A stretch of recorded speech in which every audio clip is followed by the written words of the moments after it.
Bonjour mes chers auditeurs et bienvenue de nous rejoindre sur notre chaîne Les conseils de la vie.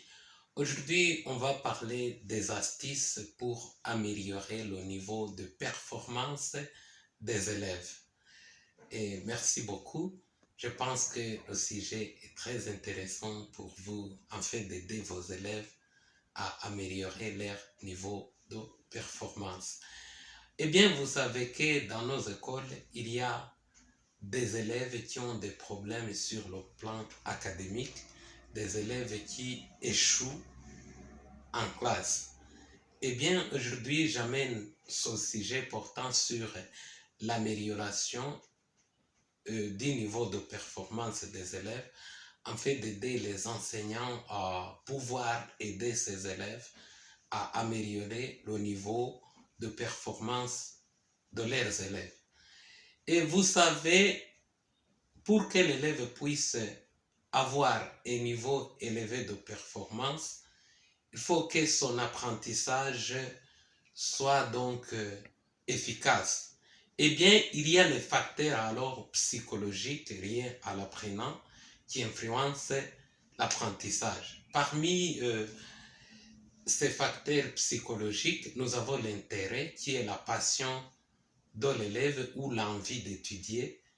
Il y a l'attention qui est la concentration particulière de l'élève sur ce qu'on lui apprend. Il y a la mémoire qui est la capacité de stocker ou de conserver et de se rappeler du contenu appris. Il y a la perception et l'imagination qui est l'acte par lequel le sujet apprend les connaissances des objets qui ont fait l'impression sur ses sens. Il y a l'intelligence qui est la capacité de s'adapter à des situations nouvelles d'apprentissage. Il y a la motivation qui est le désir ou la volonté spontanée d'apprendre.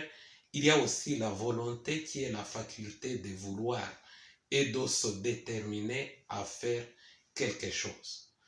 Alors, ces facteurs psychologiques tels que l'intérêt, l'attention, la mémoire, la perception, l'intelligence, la motivation et la volonté influencent l'apprentissage de nos élèves et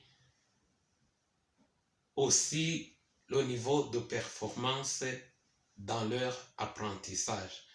Et bien, pour améliorer le niveau de performance de nos élèves, il faut tenir compte de ces facteurs psychologiques qui influencent l'apprentissage. Voyons alors quelques astuces que l'on peut utiliser pour améliorer le niveau de performance des élèves.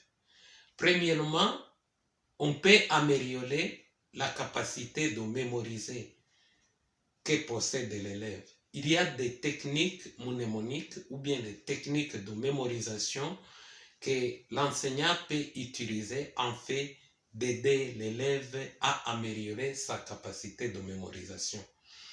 Parmi ces techniques mnémoniques ou ces techniques de mémorisation, il y a la répétition.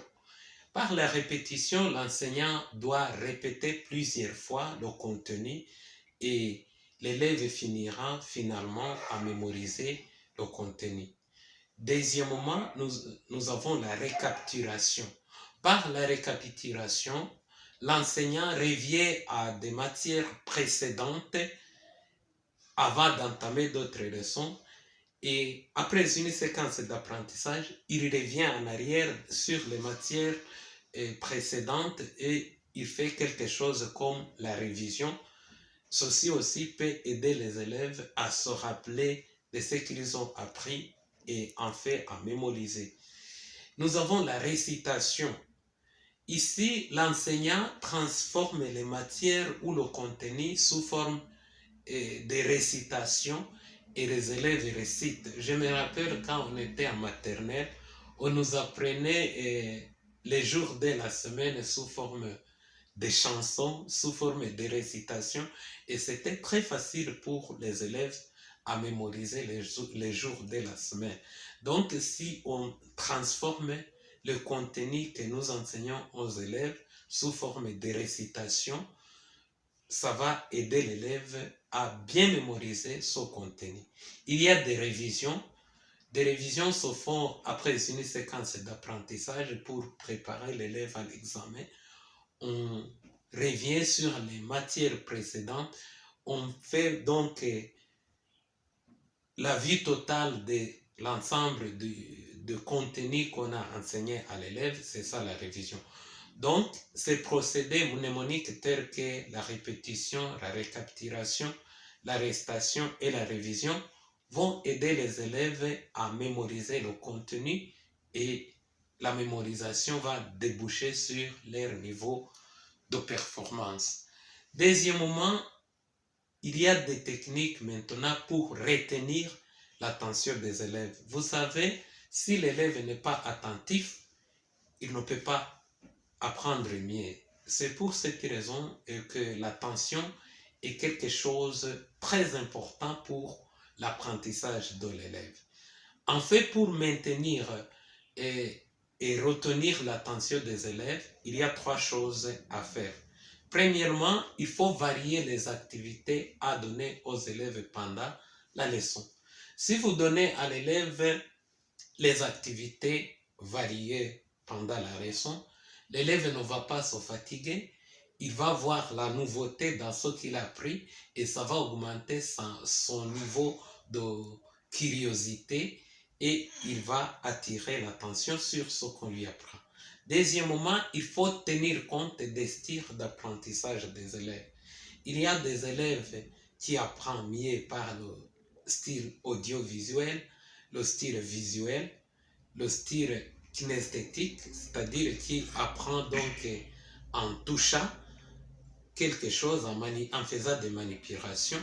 Donc, tenir compte de ces styles d'apprentissage des élèves va aider l'enseignant à retenir l'attention de ses élèves. Troisièmement, il faut utiliser les méthodes actives ou les méthodes participatives pendant la leçon. Et là, l'enseignement sera centré sur l'élève. L'élève va travailler mieux.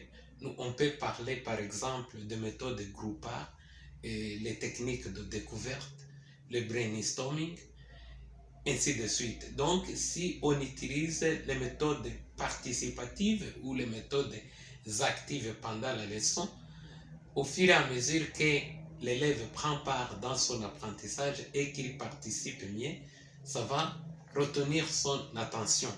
Et bien, quittons l'attention pour parler de l'astuce numéro 3, et c'est d'utiliser différents matériels didactiques pour inciter la perception et l'imagination de l'élève.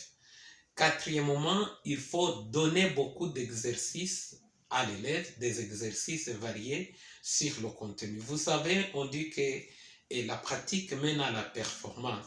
Donc, au fur et à mesure que l'élève fait des exercices, il améliore son niveau de performance. La 5e astuce, c'est d'individualiser, dans le cas du possible, votre enseignement. Et par individualisation, on se rend compte de là où l'élève a des difficultés et on tient compte de ces différences individuelles et on peut aider l'élève. 6e, nous avons l'orientation scolaire. L'orientation scolaire est nécessaire pour aider les élèves à se situer dans les domaines qui sont conformes à leurs capacités, leurs passions et leurs talents. C'est pour cette raison que l'orientation scolaire est nécessaire. Il peut y avoir peut-être les élèves qui ne maîtrisent pas bien les mathématiques, mais qui maîtrisent les langues. Il faut les orienter, il faut qu'il y ait cette orientation scolaire pour orienter ces élèves dans des matières qui sont conformes à leurs capacités. Et 7e, il y a aussi des révisions de cours à la maison. Les élèves doivent être aidés à réviser les cours à la maison. Par exemple, pour cette fête, l'enseignant peut donner des devoirs et même des questions de découverte qui peuvent prolonger donc la durée d'apprentissage de l'école à la maison et l'élève peut continuer son apprentissage à la maison. Merci beaucoup. Je pense que si vous utilisez ces techniques